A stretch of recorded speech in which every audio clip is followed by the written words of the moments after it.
Zanzibar ni kisiwa kilichobarikiwa kwa utajiri wa vivutio vya utalii, kuanzia fukwe zenye kuvutia, magofu ya kale yanayosimulia historia, hadi misitu ya asili. Hakika asiyefahamu historia yake hupoteza dira ya maisha yake. Katika kulinda hazina hii adhimu, Serikali ya Mapinduzi ya Zanzibar imeendelea kuchukua hatua madhubuti kuhakikisha urithi huu unatunzwa na kuendelezwa kizazi hadi kizazi. Moja ya juhudi hizo ni kuboresha majengo ya kale huku yakihifadhi uhalisia wake. Kamati ya Utalii, Biashara na Kilimo ya Baraza la Wawakilishi imefanya ziara maalum katika Wizara ya Utalii na Mambo ya Kale, ambapo ilipata fursa ya kutembelea miradi mbalimbali iliyotekelezwa kupitia kampuni ya Infinity. Maeneo yaliyotembelewa ni pamoja na bustani ya Mnazi Mmoja, Ngome Kongwe, pamoja na eneo la Africa House Garden. Akizungumza mara baada ya ziara hiyo, mjumbe wa kamati hiyo Mheshimiwa Juma Usonge alieleza kuridhishwa kwake na juhudi zinazoendelea kufanywa na serikali. Alibainisha kuwa hatua za kuboresha maeneo ya kihistoria ni muhimu katika kukuza sekta ya utalii na uchumi kwa ujumla. Tumetembelea maeneo mbalimbali na kupata presentation pale, lakini pia tumepata bahati ya kutembelea garden yetu ya Mnazi Mmoja, lakini pia tumepita Ngome Kongwe kuona namna mradi mkubwa ambao tayari wa kuboresha Ngome Kongwe yetu, lakini pia tumekuja hapa African Garden House hapa pia kujionea miradi ambayo mbalimbali imetekelezwa na wenzetu wa Infinity. Kwa kweli miradi mizuri, na wizara hii nzuri, ni wizara ambayo kabambe, ambayo tumepata nafasi pia kutembelea maeneo mbalimbali. Kwa kweli niwapongeze sana wizara yetu ya utalii kwa kutekeleza miradi hii kwa kutumia mfumo wa PPP ambao ni mfumo mzuri actually, kwamba wenzetu hawa wamesema miradi hii muda mfupi tu baada ya mwaka huu nadhani mwishoni baadhi ya miradi itakamilika. Kukamilika kwa miradi hii italeta faida kubwa mno. Kwanza tutakuwa tuna majengo ambayo tayari yameshakarabatiwa, lakini pia la pili, mbali na hivyo, hata ile population ya watu, kama zamani tulikuwa tunapokea kadhaa, lakini sasa hivi tutaongeza wale kadhaa zaidi ya 100%. Kwa hiyo kiufupi, ziara hii imetufunza sisi kama wajumbe wa Baraza la Wawakilishi, bali sisi ndio tunasimamia serikali lakini pia kuishauri serikali.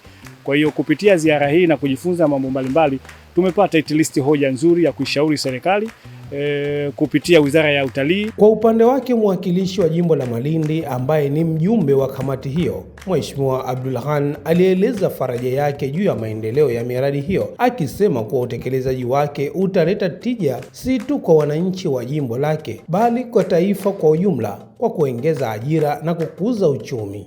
Tumeangalia jinsi gani serikali imefanya uwekezaji mkubwa sana kupitia wawekezaji hawa, na jinsi gani imeongeza thamani sasa ya mji Mkongwe, lakini jimbo la Malindi kiujumla. Na mimi kama mwakilishi wa jimbo hili ninafarijika hasa kuona vitu kama hivi. Tumeanza kwenda garden pale ya Mnazi Mmoja, tumekuja African House hapa katika hii garden. Kampuni ya Infinity imesema ina fursa mbalimbali ambazo zinapatikana katika uwekezaji wao, lakini tumeona baadhi ya fursa ziko more technical, lakini na wao wameshajitolea kufanya capacity building.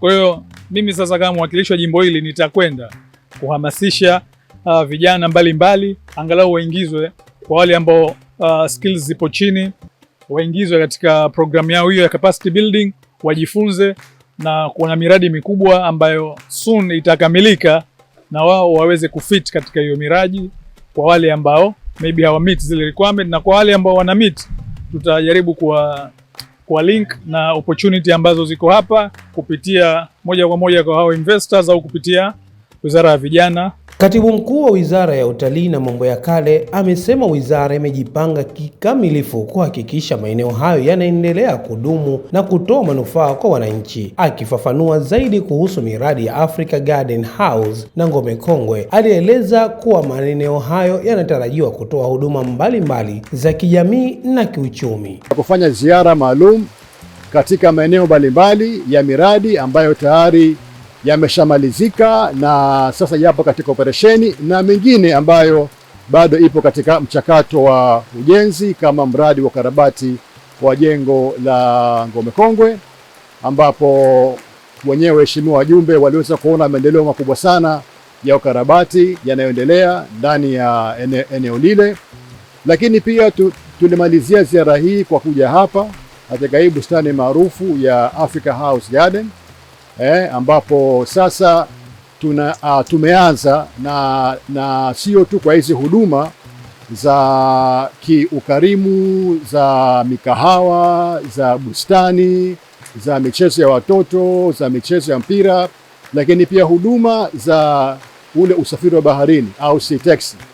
Na karibuni kufikia mwezi ujao tutakuwa tayari kwa upande wetu na kwa upande wa wabia wetu tumeshakamilisha ujenzi wa jeti hii maarufu ambayo sasa itakuwa inaweza kupeleka watumiaji na watalii kupitia hapa kwenda katika maeneo mbalimbali, maeneo ya kisiwa cha Crescent Island, kisiwa cha Canggu, kisiwa cha Bawe, fungu la Nakupenda, lakini pia mpango maalum wa kuwa na sea taxi ambayo watu watalii, watumiaji, wazao wenyewe pia watakuwa wanaondokea hapa kuelekea katika maeneo mbalimbali ya kusini na kaskazini Unguja kwa awamu ya kwanza, lakini pia kwa awamu ya pili wakati vile vituo vya sea taxi vitakapokuwa vimeshakamilishwa kupitia serikali na kwa kupitia na uratibu wa Wizara ya Ujenzi na Uchukuzi ikishirikiana na Wizara ya Utalii na Mambo ya Kale,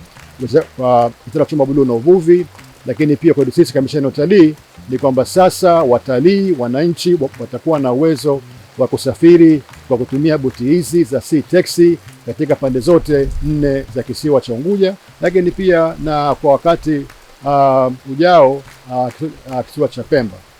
Tumepata mchango mbalimbali kutoka kwa waheshimiwa wajumbe wa Kamati ya Utalii, Biashara na Kilimo, na tumepata pia fursa ya kufafanua mambo mbalimbali, maeneo mbalimbali, na pia kutoa ufafanuzi wa baadhi ya dhana ambazo sio sahihi za malengo, lakini pia na dhamira ya programu kama hizi, miradi kama ya maendeleo ambayo lengo lake ni kuleta mageuzi katika sekta ya utalii hapa Zanzibar. Mfano mzuri, jengo la Ngome Kongwe, tumekwenda kutembelea jengo lile, tumeona kasi mbalimbali, lakini pia tumepata kufahamisha kuhusiana na namna ukarabati unapofanywa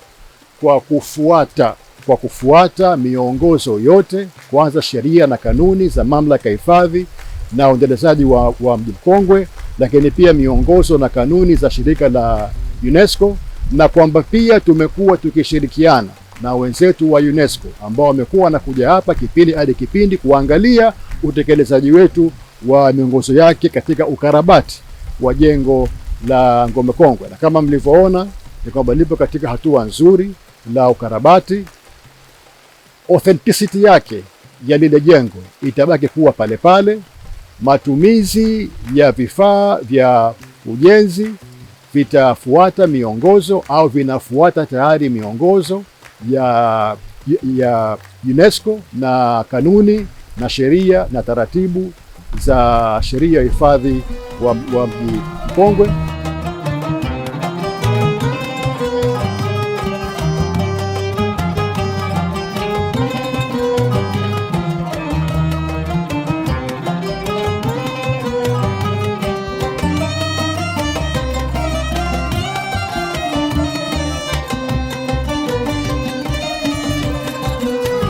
Dhamira ni kuhakikisha kwamba miradi, program zile, majengo yale yanadumu, yanakuwa endelevu na yanakuja kunufaisha sio tu sisi wa leo, lakini sasa vijavyo. Naye mwanasheria kutoka kampuni ya Infinite alielezea kuwa dhamira yao ni kuhakikisha wanatekeleza miradi hiyo kwa weledi mkubwa ili kulinda na kudumisha haiba ya Mji Mkongwe, eneo lenye historia na utamaduni wa kipekee.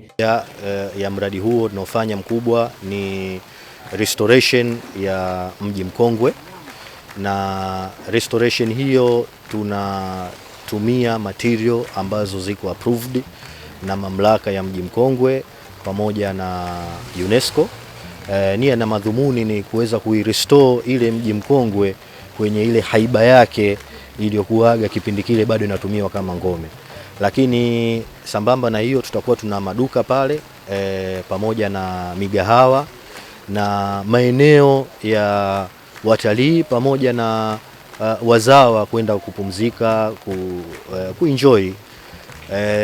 Tunategemea kwamba mradi huu tutaweza kumaliza mwisho wa mwaka huu, Disemba 2026, kama sio mapema. Pamoja na mradi huo pia tunafanya mradi wa kuboresha mahakama kuu ya zamani ya Vuga ambayo itakuwa ni Judicial Museum. Kwa pale tutaweza kudisplay na kuonyesha historia ya taasisi nzima ya mahakama na sheria Zanzibar ilitokea wapi, na mradi huo pia tunakuwa tunaongozwa na mahakama yenyewe, ili wao ndo wanatupatia vile vitu ambavyo tutakuja kuviweka kwenye hiyo museum. Hiyo nayo pia tunategemea mwisho wa mwaka huu tunaweza tumeanza kufanya soft opening. Kwa hakika jitihada hizi zinaonyesha dhamira ya dhati ya serikali katika kuhakikisha kuwa Zanzibar inaendelea kung'ara kimataifa kama kitovu cha utalii wa kihistoria na kiutamaduni. Imeandaliwa na Abdullahi Top na kusimuliwa nami Hamis Juma.